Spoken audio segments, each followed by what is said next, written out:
Hello students, I am doctor Raju Sharma. आज हम भारत की जलवायु के अंतर्गत अध्ययन करेंगे भारत की ऋतुओं का। तो सबसे पहले हम अध्ययन करेंगे भारत में शीत ऋतु का। भारत में शीत ऋतु 15 नवंबर से आरंभ होकर 15 मार्च तक रहती है। जनवरी इस ऋतु का सबसे ठंडा महीना है। भारत में शीत ऋतु में उत्तर भारत के अधिकांश में मध्य दैनिक तापमान 21 डिग्री सेंटीग्रेड से नीचा रहता है। कई बार कुछ स्थानों का तापमान हिमांक से भी नीचा चला जाता है। ऐसा विशेष रूप से पश्चिमी राजस्थान में होता है। उत्तर से दक्षिण की ओर तापमान बढ़ता जाता है।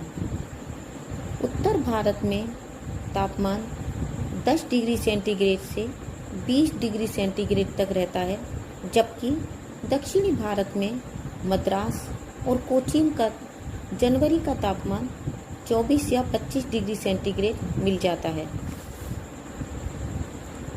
इस समय भारत में उच्च वायुदाब पाया जाता है।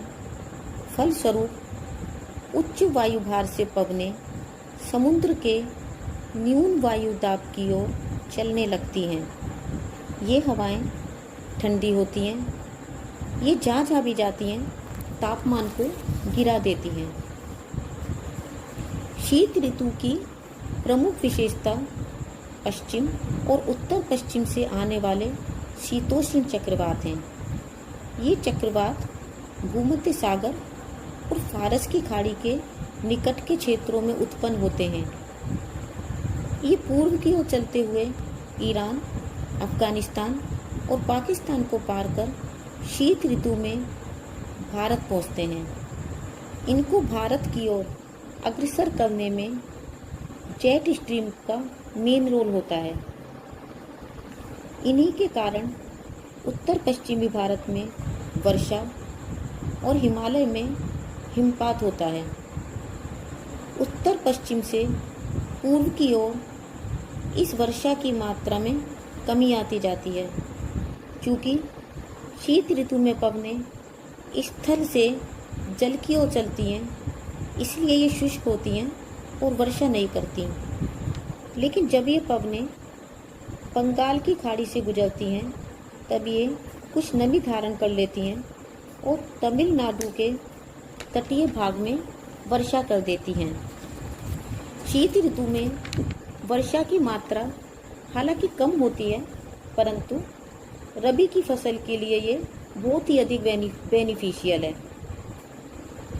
शीत ऋतु उत्तर की ओर से आने वाली ठंडी हवाओं से जब भी प्रभावित हो जाती है, तब भारत शीत लहर के प्रभाव में आ जाता है।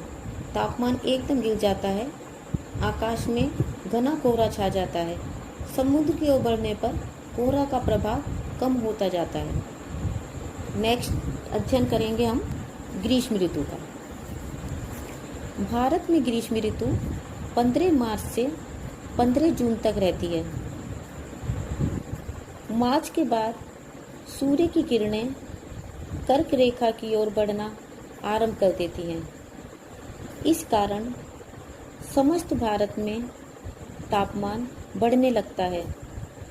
मार्च में सर्वाधिक तापमान दक्षिण भारत में 43 डिग्री सेंटीग्रेड रहता है। अप्रैल में मध्य प्रदेश और गुजरात में तापमान 43 डिग्री सेंटीग्रेड हो जाता है। मध्य मई तक उत्तर भारत का तापमान 43 डिग्री सेंटीग्रेड पहुंच जाता है। कुछ स्थानों विशेषकर पश्चिमी राजस्थान में तापमान 45 डिग्री सेंटीग्रेड से भी अधिक हो जाता है।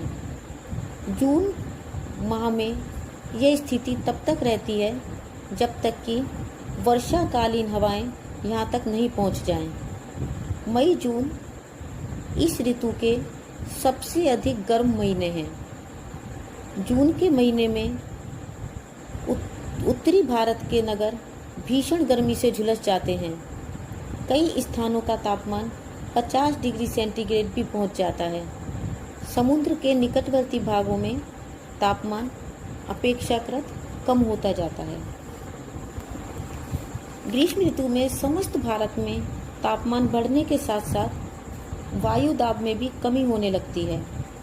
जो जो तापमान बढ़ता जाता है त्यों-त्यों निम्न वायु दाब का केंद्र पश्चिमोत्तर भारत में मरुस्थल होने के कारण खिसकता जाता है। मरुस्थल के अतिरिक्त छोटा नागपुर के पठार के निकट भी निम्न वायु दाब का केंद्र बन जाता है। इस समय तक शीतकालीन मानसूनी पवनों की दिशाएं परिवर्तित होती जाती हैं। जगह जगह स्थानीय पवनें चलने लगती हैं। उत्तरी भारत में इन दिनों दिन के समय गर्म और शुष्क पछुआ पवनें बहुत ही अधिक तीव्र गति से चलती हैं, जिन्हें लू कहते हैं। इनका प्रभाव सामान्यतः उत्तरी भारत में राजस्थान, पंजाब, हरियाणा, गुजरात, यूपी, बिहार, उड़ीसा और दिल्ली में होता है। ये सामान्यतः उत्तर पश्चिम से उत्तर पूर्व की ओर चला करती हैं। मई जून के महीने में तीव्र गति से चलने वाली ये पवनें बहुत ही अधिक उष्ण और शुष्क होती हैं। जब इन शुष्क पवनों से आर्द्र पवनें मिलती हैं तो भीषण तूफान आते हैं। इनसे वर्षा भी हो जाती है। बंगाल में इन्हें काल बैसाखी कहते हैं। इस वर्षा को बसंत ऋतु की तूफानी वर्षा भी कहते हैं। इन तूफानों से कभी कभी ओले भी पड़ जाते हैं। मालाबार तट पर इस समय कुछ वर्षा हो जाती है, जिसे आम्र वर्षा कहते हैं। कहवा उत्पन्न करने वाले क्षेत्रों में इसे फूलों वाली बौछार कहते हैं। तो ये था ग्रीष्म ऋतु का वर्णन। अब नेक्स्ट अपन अध्ययन करेंगे वर्षा ऋतु का। ग्रीष्म ऋतु में भारत के मध्य से गुजरने वाली कर्क रेखा पर सूर्य की किरणें सीधी पड़ती हैं। परिणाम स्वरूप इन दिनों भारत में कड़ी गर्मी पड़ती है। इससे यहाँ न्यून वायु दाब का क्षेत्र बन जाता है और हिंद महासागर में अधिक वायु दाब का क्षेत्र। अतः हिंद महासागर की ओर से पवनें उत्तर की ओर चलने लगती हैं। ये पवनें चूँकि हिंद महासागर के गर्म जल के ऊपर से होकर आती हैं, इसलिए ये भाप से भरी हुई होती हैं। इन दिनों तिब्बत और मध्य एशिया में न्यून वायु दाब का क्षेत्र होता है। अतः हिंद महासागर से दक्षिणी पूर्वी व्यापारिक पवनें भारत की ओर चलने लगती हैं, परंतु भूमध्य रेखा को पार कर ये फेरल के नियम के अनुसार उत्तरी गोलार्ध में दाईं तरफ मुड़ जाती हैं। भाप से भरी ये पवनें ही ग्रीष्मकालीन मानसूनी पवनें कहलाती हैं। दक्षिण के पठार के कारण ये दक्षिणी पश्चिमी मानसूनी पवनें दो भागों में बट जाती हैं, अरब सागर का मानसून और बंगाल की खाड़ी का मानसून। पहला है अरब सागर का मानसून। अरब सागर से होकर आने वाली ये दक्षिणी पश्चिमी मानसूनी पवनें सब जो होती हैं, इसकी पहली शाखा पश्चिमी घाट पर्वत से टकराकर उसके पश्चिमी ढालों पर घनघोर वर्षा करती हैं। अरब सागर के मानसून की दूसरी शाखा नर्मदा और ताप्ती नदियों की घाटियों से होती हुई छोटा नागपुर के पठार तक पहुंचती है और बंगाल की खाड़ी के मानसून से जा मिलती है।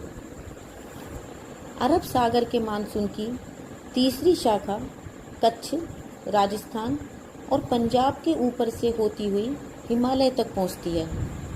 राजस्थान में इन भाप से भरी पवनों को रोकने के लिए कोई ऊंचा पर्वत नहीं है, अतः राजस्थान में ये पवनें या तो बिल्कुल वर्षा नहीं करती या करती हैं तो बहुत कम। आगे कश्मीर में पहुंचकर ये पवनें हिमालय से टकराकर घनघोर वर्षा करती हैं। तो ये तीनों शाखाएं थीं अरब सागर के मानसून की। अब नेक्स्ट है बंगाल की खाड़ी का मानसून। बंगाल की खाड़ी से होकर आने वाली दक्षिणी पश्चिमी मानसूनी पवनें उत्तर पूर्व में हिमालय तक पहुंचती हैं। हिमालय पर्वत की ऊंची श्रेणी को पार न करने के कारण ये पवनें हिमालय से टकराकर घनघोर वर्षा करती हैं। ये विशेष रूप से असम, मणिपुर, मेघालय और पश्चिमी बंगाल में घनघोर वर्षा करती हैं। ये पवनें हिमालय के सहारे सहारे पूर्व से पश्चिम की ओर बढ़ती हैं। गंगा के मैदान में ये मानसूनी पवनें जल बरसाती हुई ज्यों-ज्यों पूर्व से पश्चिम की ओर बढ़ती हैं, त्यों-त्यों इनमें नमी कम होती जाती है। यही कारण है कि गंगा के मैदान में पूर्व से पश्चिम की ओर वर्षा की मात्रा घटती जाती है।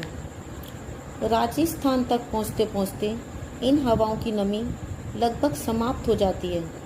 उदाहरण के लिए असम, मेघालय में इन हवाओं द्वारा 250 सेंटीमीटर से अधिक वर्षा होती है।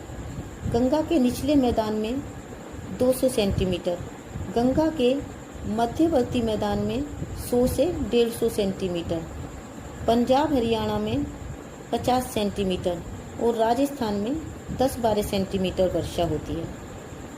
मेघालय का मासिनराम संसार की सर्वाधिक वर्षा प्राप्त करता है। मासिनराम खासी पहाड़ियों में स्थित है जो कीपाकार हैं, अतः बंगाल की खाड़ी से आने वाली भाप से भरी पवनें इस पहाड़ी को पार नहीं कर पाती और इससे टकराकर घनघोर वर्षा करती हैं। भारत में जो वर्षा होती है वो उसका जो वितरण बड़ा ही असमान है। इस दृष्टि से भारत में जो वर्षा के क्षेत्र हैं उनको कई भागों में बांट सकते हैं, जैसे अधिक वर्षा वाले क्षेत्र, मध्यम वर्षा वाले क्षेत्र, न्यून वर्षा वाले क्षेत्र और अति न्यून वर्षा वाले क्षेत्र। अधिक वर्षा वाले जो क्षेत्र हैं वह 200 सेंटीमीटर से अधिक वर्षा होती है। पश्चिमी तट के कोंकण, मालाबार तट, दक्षिणी कनारा, पूर्वी उत्तर प्रदेश, बिहार, वेस्ट बंगाल के भाग, असम, मणिपुर, मेघालय, त्रिपुरा, नागालैंड, मिजोरम इसके अंतर्गत मेनली आते हैं। मध्यम वर्षा वाले क्षेत्र वो हैं जहाँ 100 से 200 सेंटीमीटर तक वर्षा होती है। इसके अंतर्गत पश्चिमी घाट के पूर्वोत्तर ढाल, पश्चिमी बंगाल के दक्षिणी पश्चिमी भाग, उड़ीसा, बिहार, पूर्वी यूपी, हिमालय के दक्षिण में तराई, ये आदि क्षेत्र आते हैं। न्यून वर्षा वाले जो भाग हैं उनके अंतर्गत 50 से 100 सेंटीमीटर वर्षा वाले भाग आते हैं। इसके अंतर्गत अधिकांश दक्षिण का पठारी भाग, गुजरात, मध्य प्रदेश, कर्नाटक, पूर्वी राजस्थान प्रमुख रूप से आते हैं। न्यून वर्षा वाले भागों में 50 सेंटीमीटर से कम वर्षा होती है। इसके अंतर्गत राजस्थान का पश्चिमी भाग विशेष रूप से आता है। तो आज बच्चों हमने भारत की ऋतुओं का अध्ययन किया और वर्षा के जो क्षेत्र हैं उनका अध्ययन किया। नेक्स्ट टाइम हम जलवायु से संबंधित दूसरे विभिन्न तथ्यों का अध्ययन करेंगे। तब तक के लिए a very happy learning and have a good day. Thank you.